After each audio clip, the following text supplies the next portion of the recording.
Bien, hermanos, muy buenas tardes. Estamos estudiando la carta a los filipenses. Pablo, como veíamos, que exhortó esta carta a los hermanos que están en Filipo, y ya hemos avanzado, gracias al Señor, ya llegamos al capítulo 2, así que vamos a hacer un pequeño repaso. La última vez vimos del versículo 27 al versículo 30 del capítulo número 1. Y veíamos, por ejemplo, que estar firmes en un mismo espíritu eran algunos de los temas o más bien los puntos que nosotros tratábamos, porque Pablo le comenzó a exhortar finalmente a las iglesias. Él ya dejó de referirse a sí mismo de su caminar con el Señor y comenzó a exhortar a la iglesia de cómo debía comportarse como iglesia de Cristo. Y lo primero que le dice, ¿cierto?, en el versículo 27, que se comporten como es digno del Evangelio. Y veíamos que el comportarse significaba que ellos debían reconocerse a sí mismos como ciudadanos del reino de los cielos. Y esa ciudadanía debería moldear cómo ellos debían comportarse.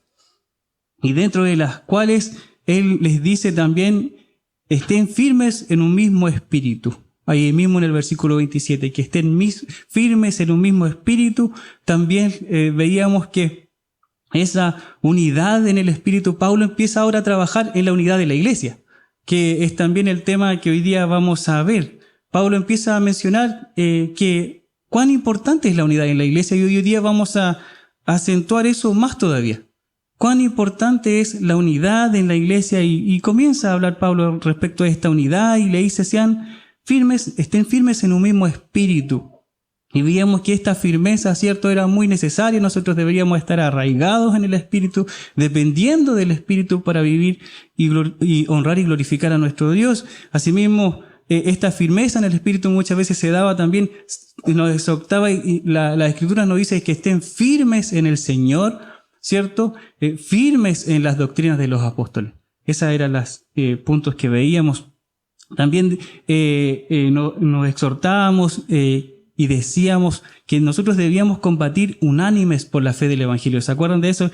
Que nosotros deberíamos vernos unos a otros como luchadores, combatiendo como hombro a hombro en la fe del Evangelio de Jesucristo. Y muchas veces nosotros nos veíamos, decíamos, tan distantes de eso, que nosotros compartiéramos las cargas unos a otros para poder finalmente, cierto, que nosotros pudiéramos tener victoria. Muchas veces nosotros decíamos que llevábamos las cargas solos, y muchas veces, por eso mismo, muchas veces no teníamos victorias en el Señor.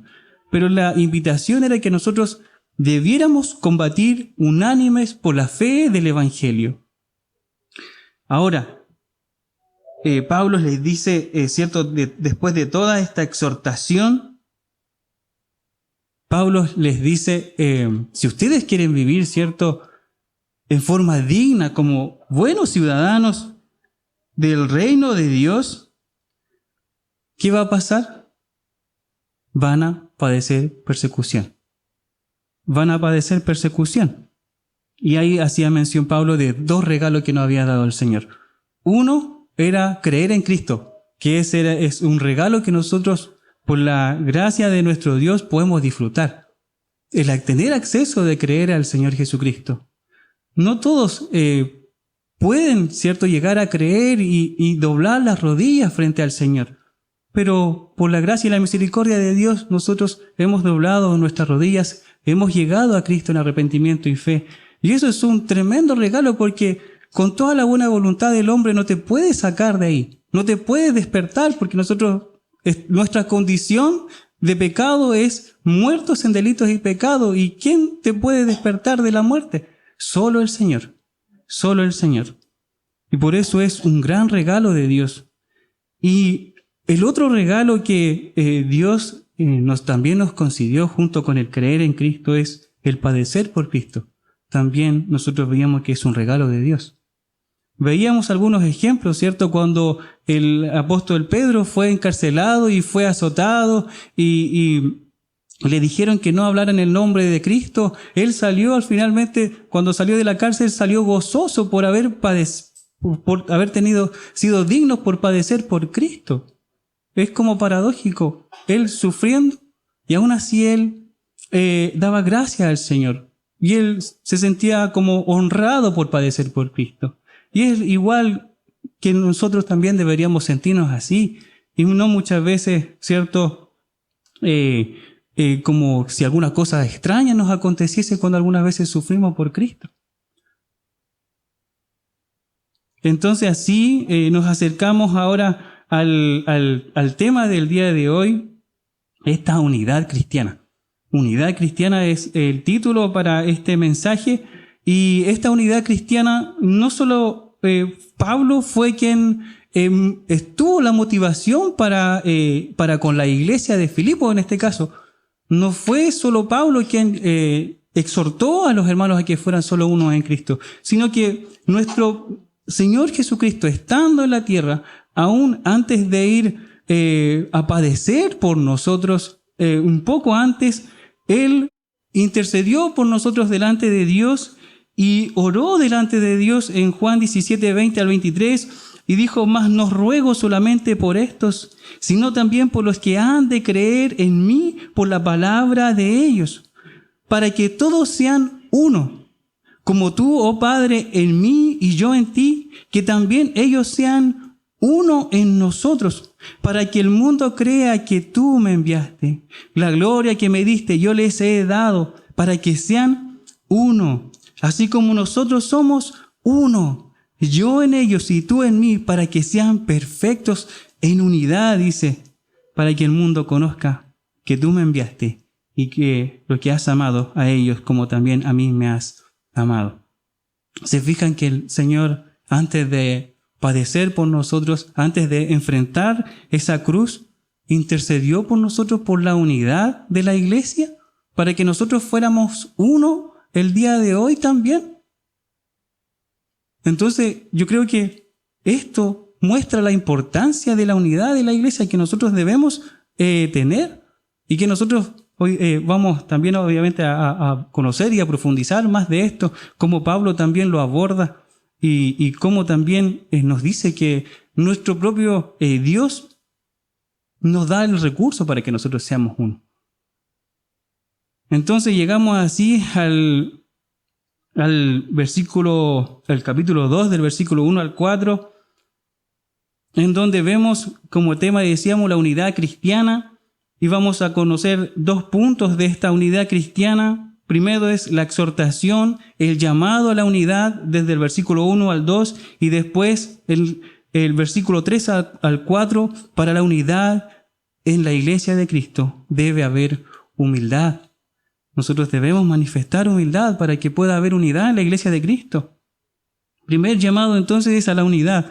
Por tanto, dice, si hay alguna consolación en Cristo, si hay algún consuelo de amor, si hay alguna comunión del Espíritu, si hay algún afecto entrañable, si hay alguna misericordia, completad mi gozo, dice, sintiendo lo mismo, teniendo el mismo amor, unánime, sintiendo una misma cosa. En este primer punto que veremos, el llamado a la unidad, para poder comprender mejor este punto del llamado a la unidad, lo vamos a dividir en dos partes. La primera parte es razones que nos ha dado el Señor para que la unidad cristiana, razones que nos ha dado el Señor para la unidad cristiana. Por eso yo les decía que Dios proveyó para que nosotros podamos ser uno. Entonces vamos a ver cuáles son esas provisiones de nuestro Dios para que nosotros pudiéramos ser uno. Y también veremos en segundo lugar que la exhortación misma a la unidad cristiana. Primer derivado entonces de esta unidad cristiana, razones para la unidad cristiana. Y sale del versículo número 1, dice: por tanto, entonces, si hay alguna consolación en Cristo, si hay algún consuelo de amor, y ya como dimos la lectura, Pablo comienza este versículo con un por tanto, ¿cierto? Y esto quiere decir dado que, o de modo que, y sigue, y seguido dice, da afirmaciones. Si hay algún consuelo de amor, si hay alguna comunión del Espíritu. Hermanos, estudiando este pasaje bíblico y viendo el lenguaje original, acá el lenguaje original no lo presenta como una pregunta, no nos dice como la pregunta que aparece acá, como si hay alguna consolación, como si hubiese alguna consolación en Cristo, o si hubiese algún consuelo de amor.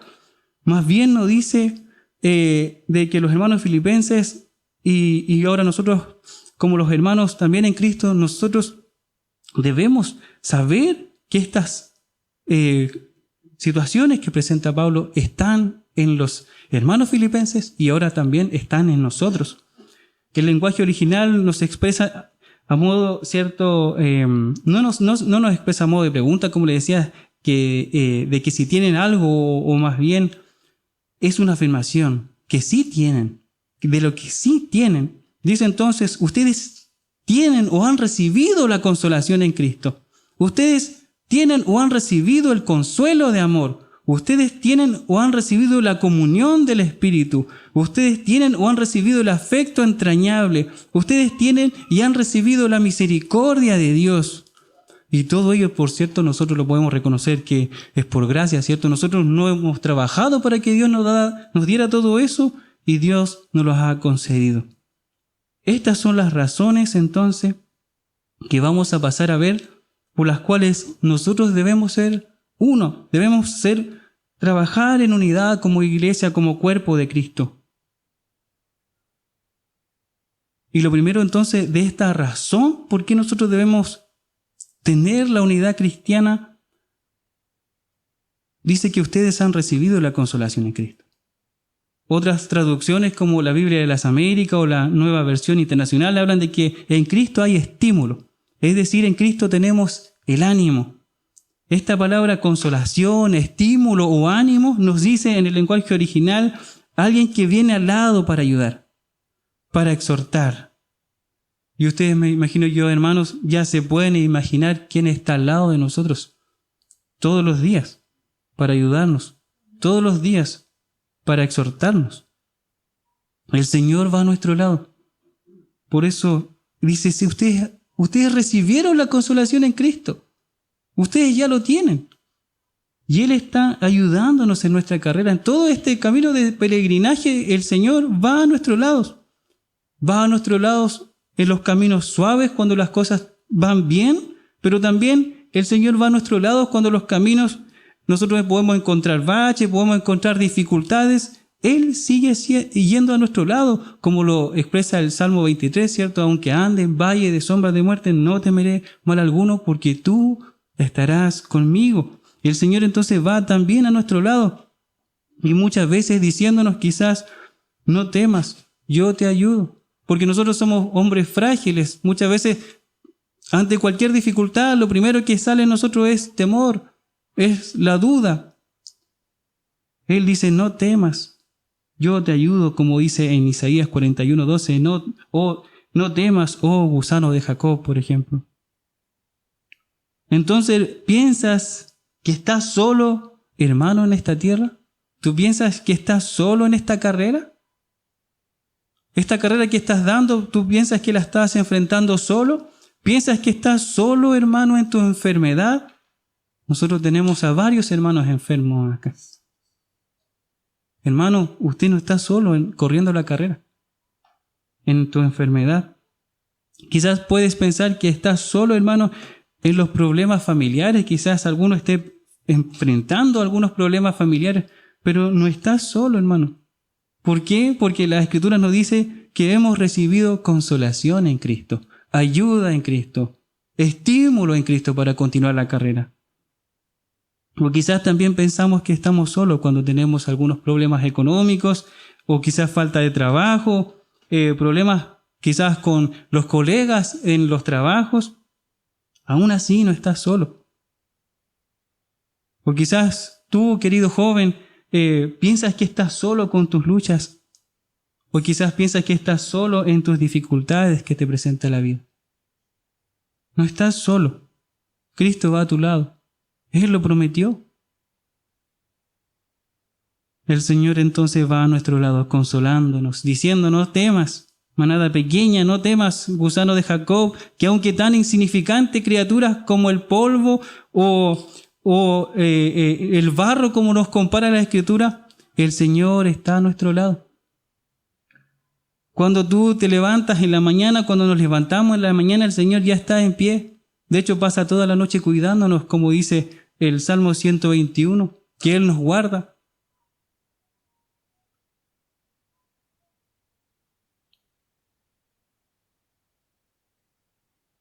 El Señor, ¿tú has visto la mano del Señor ayudándote, hermano?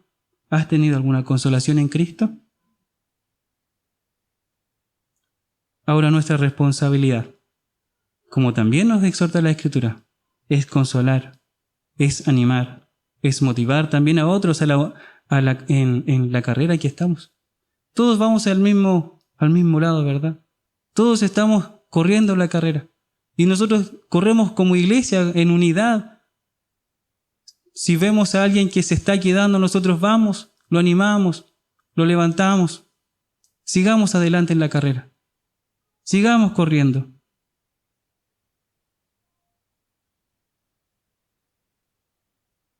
Por eso, hermanos, entonces, esto se vuelve una razón para la unidad cristiana. Segunda de Corintios 1 del 3 al 7 dice: bendito sea el Dios y Padre de nuestro Señor Jesucristo, Padre de misericordias y Dios de toda consolación, el cual nos consuela en todas nuestras tribulaciones, para que podamos también nosotros consolar a los que están en cualquier tribulación, por medio de la consolación con que nosotros somos consolados por Dios. Porque de la manera que abundan en nosotros las aflicciones de Cristo, así abunda también por el mismo Cristo nuestra consolación. Pero si somos atribulados, es para vuestra consolación, y salvación, y si somos consolados, es para vuestra consolación y salvación, dice nuevamente, la cual se opera en el sufrir las mismas aflicciones que nosotros también padecemos. Y nuestra esperanza respecto de vosotros es firme, pues sabemos que así como sois compañeros en las aflicciones, también lo sois. Podemos agregar ahí, compañeros en la consolación. ¿Se da cuenta, hermano?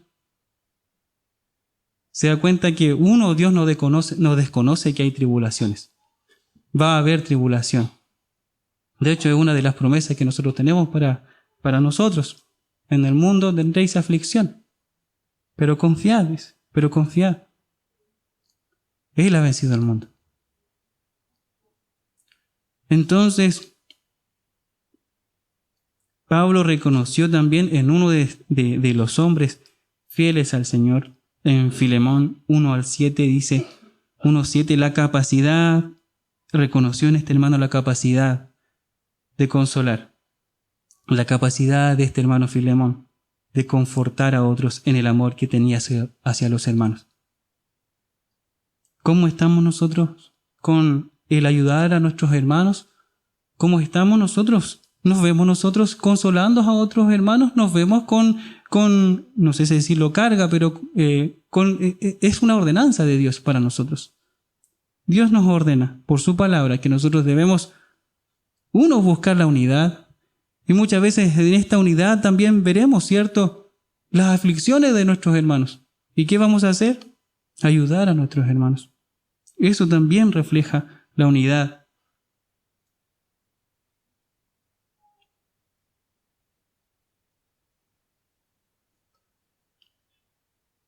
Por último, hermano, Él dijo el Señor, porque estábamos viendo que la consolación es en Cristo. Y eso significaba que Él estaba a nuestro lado. Él dijo, ¿cierto? Es parte de una promesa. Mateo 28:20, ¿cierto? Dice: yo estoy con vosotros todos los días hasta el fin del mundo.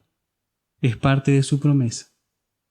Entonces también esto del animarnos, del consolarnos, del ser un estímulo para nosotros, también debía motivarnos a nosotros para continuar en la carrera y para también luchar para la unidad en la iglesia.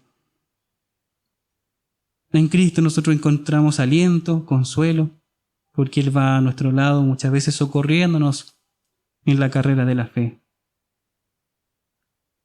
Y hay otra cosa más que nosotros hemos recibido del Señor, que nos ha sido otorgado, aparte de la consolación en Cristo, es el consuelo de amor. Cada uno de los hijos del Señor ha sido consolado con el amor de Dios, como lo expresa Juan 3:16, porque de tal manera amó Dios al mundo que ha dado a su Hijo unigénito, para que todo aquel que en Él crea no se pierda, mas tenga vida eterna.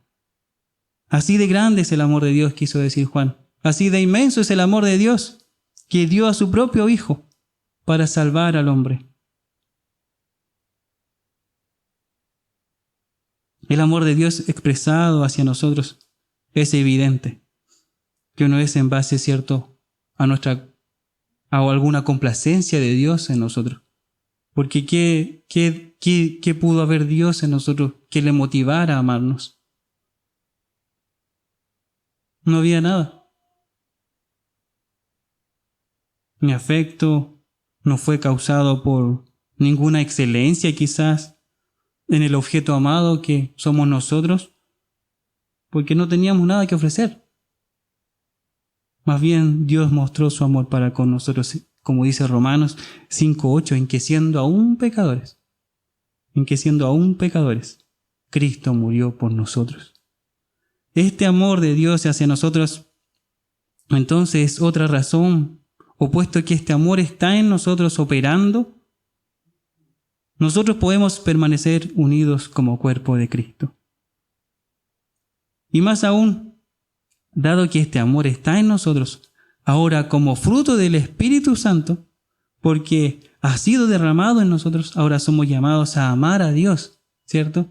Somos llamados a amar a Dios y también somos llamados a amar a nuestro prójimo, a nuestros semejantes. Amar entonces también a nuestros hermanos. Y la tercera razón por la cual nosotros debemos estar unidos como cuerpo, como iglesia, es que nos ha sido provisto, dado por Dios, la comunión del Espíritu Santo. La comunión del Espíritu Santo. Para tener comunión en el Espíritu Santo, primero, ¿cierto?, debemos tener el Espíritu Santo. Como dice Romanos 8:9, si alguno no tiene el Espíritu Santo, no es de él. Por eso Pablo los desafía los confronta, le dice, deben tener comunión en el Espíritu Santo. ¿Por qué? Porque lo tienen. Disfruten de esa comunión. Ustedes se les fue otorgado, les fue dado. Ahora sí tenemos el Espíritu Santo, hermanos. Entonces, nuevamente no tenemos excusa para tener comunión con los hermanos. No tenemos excusas para tener unidad con los hermanos. Porque el Espíritu Santo de Dios tiene la base o tiene el combustible que genera la unidad. ¿Cierto? Nosotros podemos ver los frutos del Espíritu y uno de esos frutos es el amor, paz, gozo, paciencia, mansedumbre.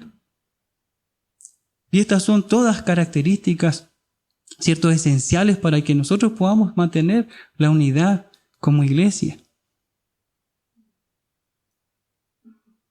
Cuarta razón para la unidad cristiana que Pablo está exhortando, dado que nos ha sido dado o posibilitado de tener un afecto entrañable, que es un afecto producido o en consecuencia de la salvación de Cristo por nosotros. Ahí llegó el afecto entrañable y pudimos nosotros entender y poder amar a nuestros hermanos entrañablemente, como Pablo también les exhorta unos versículos antes a los hermanos filipenses.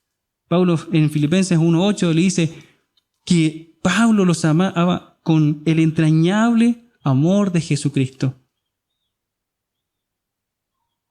Y Pablo, cuando les dice yo los amo con el entrañable amor de Jesucristo, Pablo dice, pongo a Dios como testigo que yo los amo con el entrañable amor de Jesucristo.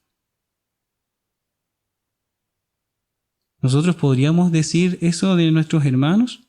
¿De todos nuestros hermanos? ¿Podríamos decir, pongo a Dios como testigo que yo, a ti, hermano, y a todos ustedes, hermanos, yo los amo con el entrañable amor de Jesucristo? Pero Pablo nos exhorta que así deberíamos comportarnos, así debemos comportarnos. Hemos recibido amor de lo más profundo, ¿cierto? Hemos recibido amor de lo más puro, hemos recibido un amor de lo más desinteresado. Entonces ahora nosotros somos llamados a amar o a tener un afecto entrañable también hacia los demás. Y por último, otra razón para la unidad cristiana es que también nosotros hemos recibido misericordia. Hemos alcanzado la misericordia de Dios. Por la grandeza de la misericordia de Dios, nosotros no hemos alcanzado la salvación, dado que la misericordia de Dios es un acto compasivo en respuesta, ¿cierto?, de los males de nosotros, de nuestros propios pecados. Es lo que permite a Dios amar al miserable o a nosotros mismos, hermanos. Su misericordia es la que finalmente permite a Dios que nos mire así, de esta forma. Colosenses 3:12 dice: vestíos pues como escogidos de Dios, santos y amados, de entrañable misericordia. Eso es una misericordia profunda, no es una misericordia superficial. Entonces, vemos, hermano, que nuestro buen Dios nos proveyó, por su gracia y por su misericordia, distintas cosas que nosotros hemos visto, que son necesarias para la unidad de la iglesia: consolación en Cristo, consuelo de amor, comunión del Espíritu, afecto entrañable y misericordia. Todos elementos necesarios para la unidad cristiana. ¿Cómo debemos responder nosotros como iglesia, hermanos? No como debe responder la iglesia que está en el otro lado, nosotros, hermanos, como iglesia de los avellanos. ¿Cómo debemos responder? Debemos responder obedeciendo la palabra del Señor. Debemos actuar y buscar la unidad con los hermanos. Y de esta primera parte, entonces, respecto del llamado a la unidad, una unidad cristiana, Pablo ahora le dice, bueno, aquí están las bases.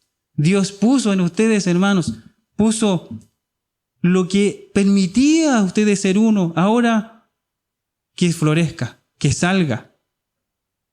Y le dice, entonces, completad mi gozo, sintiendo lo mismo, teniendo el mismo amor, unánimes, sintiendo una misma cosa. Luego entonces de revisar el combustible suficiente para la unidad cristiana, Pablo exhorta a los hermanos filipenses a que deben conducirse en unidad. Y es un llamado a la iglesia en general a que deben buscar la unidad.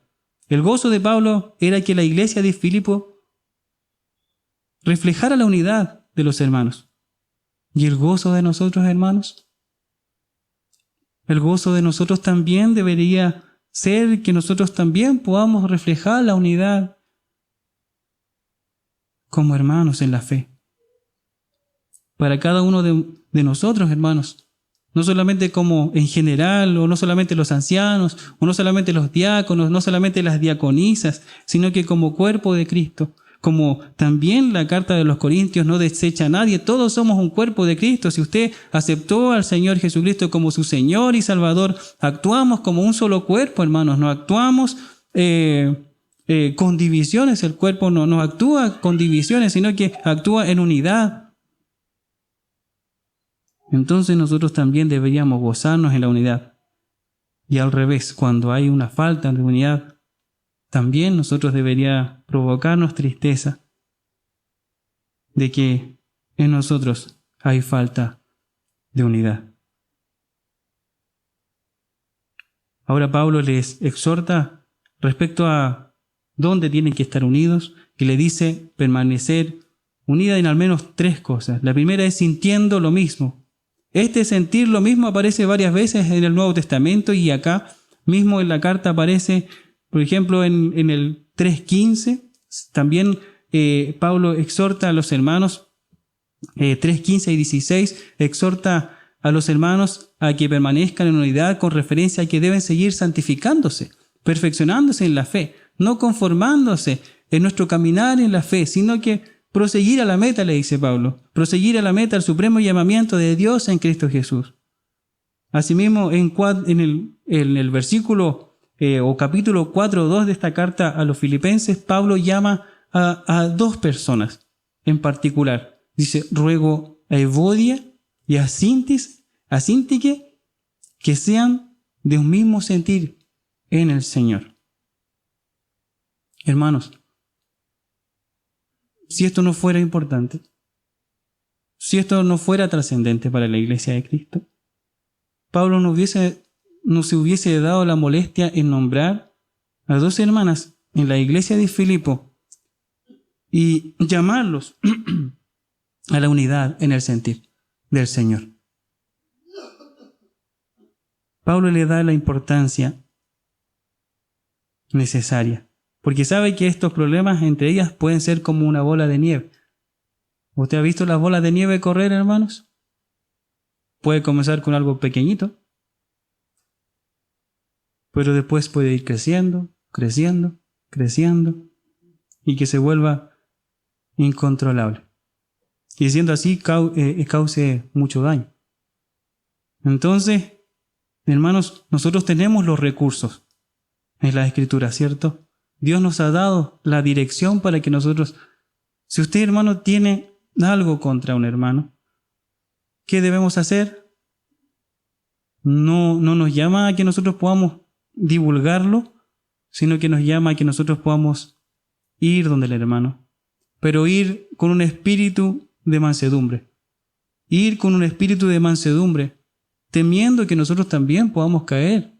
Nosotros, todos hermanos, podemos caer en falta. Todos estamos sujetos a caer en el pecado. Por eso nosotros no debemos mirar a un hermano quizás que ha caído en pecado por sobre el hombro, porque todos somos propensos a caer. Entonces, primero nosotros debemos ir con un espíritu de mansedumbre.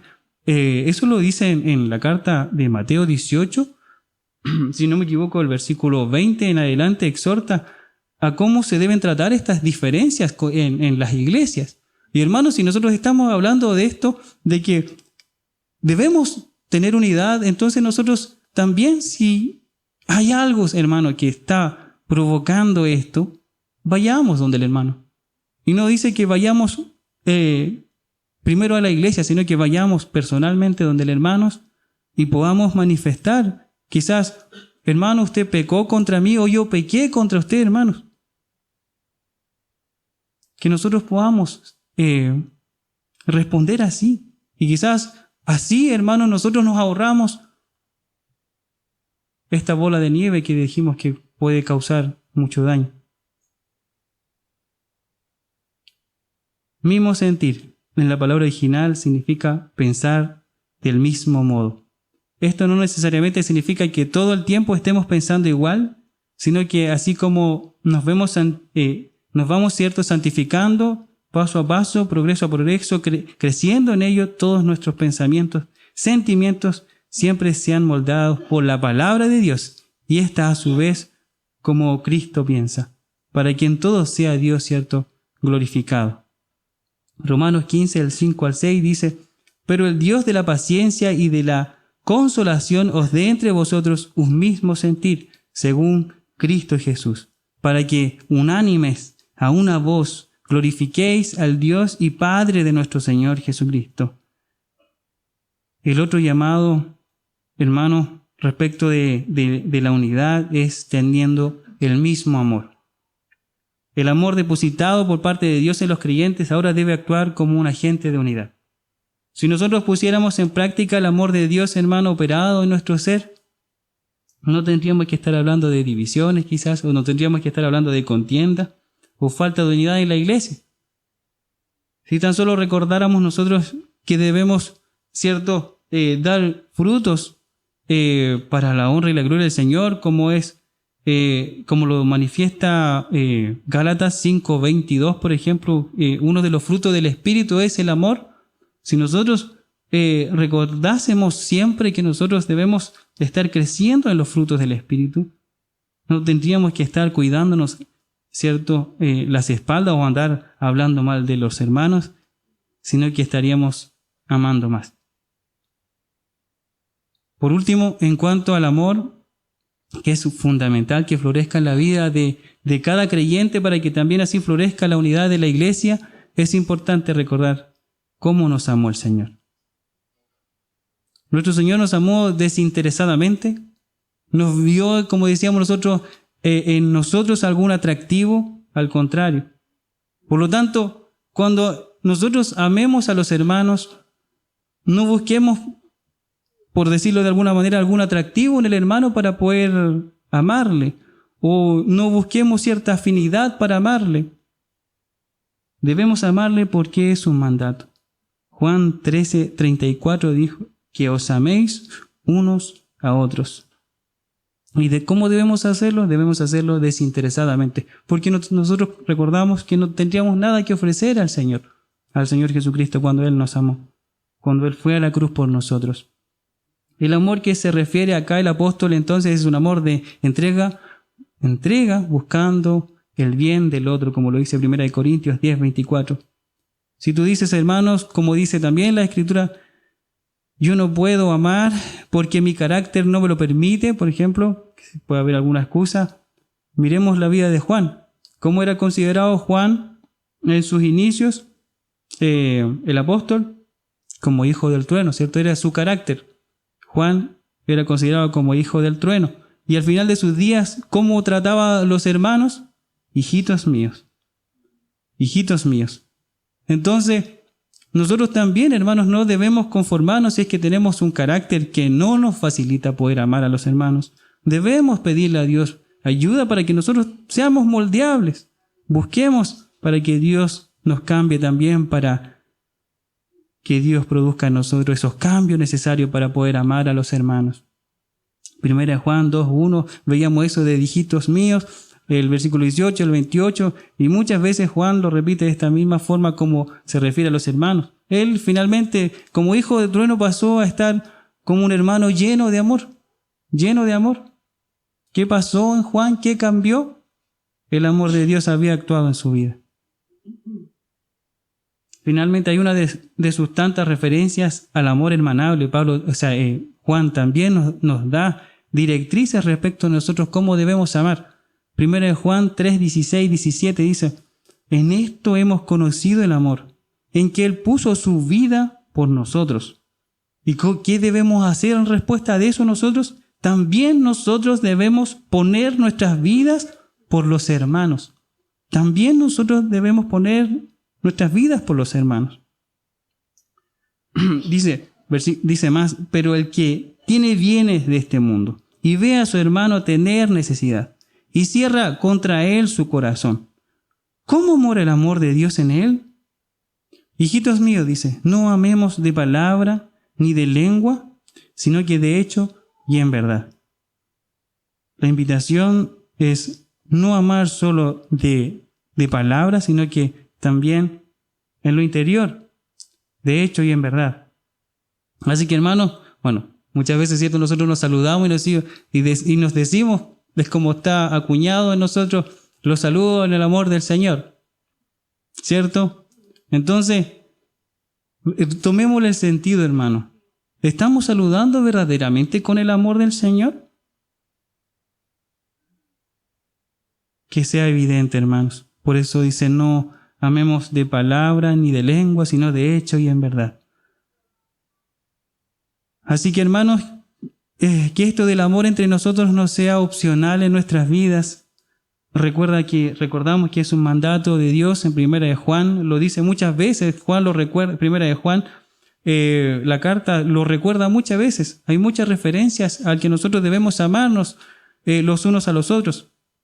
Que además nosotros no tenemos excusa porque Dios nos capacitó para que nosotros pudiéramos amarnos cumplidamente y contribuyamos así a la unidad de la iglesia. Por último, hermanos, el otro llamado a la unidad es, ¿cierto?, unánimes, dice ahí, sintiendo una misma cosa. Y tiene que ver con que tengamos un mismo objetivo, ¿cierto? Nosotros como hermanos, predicar el Evangelio de Cristo, exhortarnos mutuamente a continuar la carrera. Dicho en palabras del mismo apóstol, poned la mira también, dice, en las cosas de arriba, no en las de la tierra, como decía de Colosenses 3:2, que todos podamos decir, hermanos, en unidad, sintiendo una misma cosa, que nosotros todos podamos decir, hermanos, porque para mí el vivir es Cristo y el morir es ganancia. Usted, mi hermano, puede imaginarse que todos pudiéramos llegar a esa estatura, a esa medida, que todos pudiéramos decir, para mí el vivir es Cristo y el morir es ganancia? ¿Estaríamos quizás buscando a algunos que quizás pueda estar en alguna contienda? Y ahora pasamos al otro punto que es de materia también de estudio respecto de estos versículos. Para la unidad debe haber humildad. Versículos del 3 al 4 dice: nada hagáis por contienda o por vanagloria, antes bien con humildad, estimando cada uno a los demás como superiores a él mismo, no mirando cada uno por lo suyo propio, sino cada cual también por lo de los otros. La primera, el llamado que hace Pablo es no a la contención, no a la vanagloria, porque esto no contribuye a la unidad de la iglesia. Para que haya unidad en la iglesia no debemos hacer las cosas por contiendas o por rivalidad o por vanagloria. Estas prácticas en las iglesias son justamente agentes de divisiones, de desánimo, de desaliento para los hermanos. Una definición que podemos dar, ¿cierto?, de contiendas, aunque yo creo que la palabra en sí se da a entender mucho, y es una definición que es una ambición egoísta. Hacer las cosas a su manera, incluso esta persona que puede ser contencioso, incluso puede ser capaz de coaccionar a otros para que diga o hagan en contra de su voluntad. La vanagloria entonces es otro enemigo, cierto, que nosotros podemos ver para la unidad de la iglesia. Los vanagloriosos buscan su propia gloria, ¿cierto? Los vanagloriosos buscan su propio reconocimiento, los vanagloriosos buscan su propia exaltación. Y en vez de buscar la gloria del Señor, en vez de buscar el reconocimiento del Señor, en vez de buscar la exaltación del Señor, buscan su propia gloria. Por eso la palabra de ahí es vanagloriosos. Entonces el vanaglorioso es ambicioso, egoísta, actúa en base a estos parámetros. En estos parámetros se mueve el vanaglorioso. ¿Cómo debemos comportarnos? Entonces Pablo dice, si usted es contencioso, si usted, hermanos, si somos contenciosos, si somos vanagloriosos, esto no contribuye a la iglesia del Señor, a la unidad de la iglesia del Señor. Pero lo que sí contribuye, dice Pablo, que ustedes puedan vivir en humildad. Si ustedes viven en humildad, hermanos, eso contribuye mucho a la unidad. Y da razones Pablo de por qué. Pablo da razones de por qué la humildad es importante. Y nosotros podemos ver, ¿cierto?, qué tremenda característica esta de la humildad, pero muchas veces muy poco aclamado en nuestras vidas.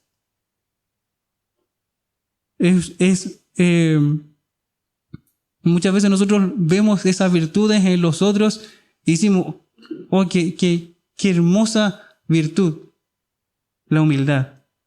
Cuando ves a un hombre o una mujer humilde, cuán grato se vuelve compartir con esa persona, ¿cierto? Yo creo que le ha pasado. Su comportar y hablar son como dulces melodías que cantan la humildad. No necesita decir yo soy humilde, sino que su propio actuar, su propio hablar, ¿cierto? Son melodías que cantan la humildad.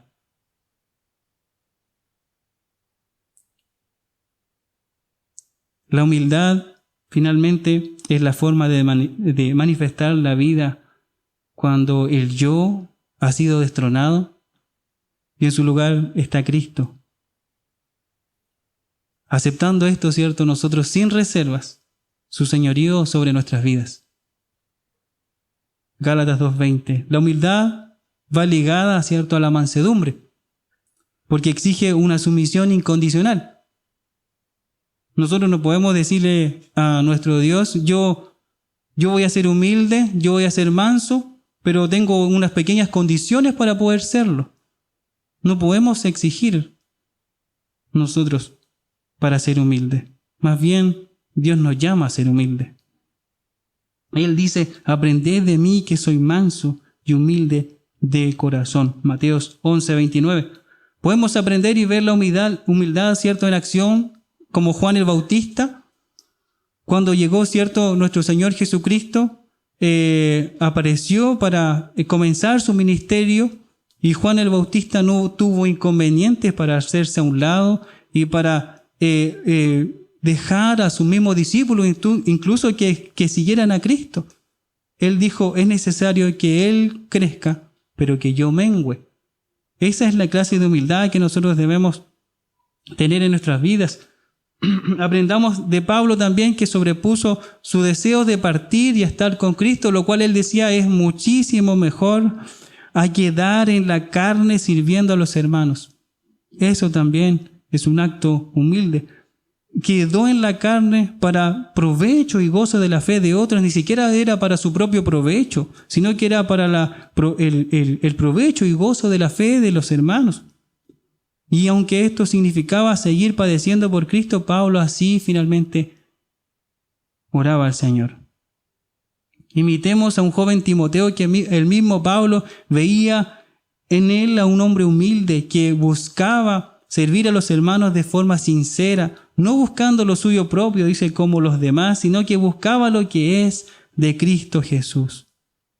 Imitemos, por último, la vida de nuestro Señor Jesucristo, quien siendo en forma de Dios, no estimó el ser igual a Dios como cosa que aferrarse, sino que Él vino a este mundo, tomó forma de siervo, y estando en la condición de hombre, se humilló a sí mismo, dice, y fue a la cruz por nosotros, parafraseando un poco lo que ocurrió, cómo actuó nuestro Señor.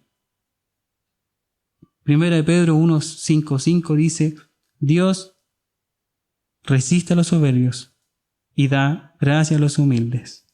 Humillaos, pues, bajo la poderosa mano de Dios, para que Él sea quien los exalte cuando fuere tiempo. Que Dios exalte a quien Él quiera exaltar. Y Él lo hará a su debido tiempo. Nosotros debemos humillarnos bajo su poderosa mano. Que Dios nos ayude. Oramos, hermanos. Padre Santo, buscamos tu rostro en esta hora, Señor. Lo hacemos en el nombre de Cristo. Y te ruego, Señor, que también nos ayudes como cuerpo tuyo, Señor, que también nos ayudes a que nosotros podamos, Señor, ser uno. Que nos ayudes a ser obedientes, Señor, porque ya proveíste de ese consuelo en Cristo, de ese consuelo de amor. Y ya proveíste, Señor, de un espíritu de amor. Que ya proveíste, Señor, un afecto entrañable. Que ya proveíste, Señor, de tu misericordia. Ahora ayúdanos a nosotros, Padre amado, a responder también con amor, Señor, los unos a los otros, como también el amor hacia ti. Padre amado, guíanos en el camino de la humildad también, para no ser piedra de tropiezo también a los hermanos, sino que también mostrar el amor, Señor, con que tú nos amaste, porque tu amor fue desinteresado, Señor. Así también ayúdanos a amar a los hermanos desinteresadamente, buscando también su crecimiento en ti, Señor. Gracias te damos por este tiempo. En el nombre de Jesús oramos. Amén. Amén. Bendiciones, hermanos.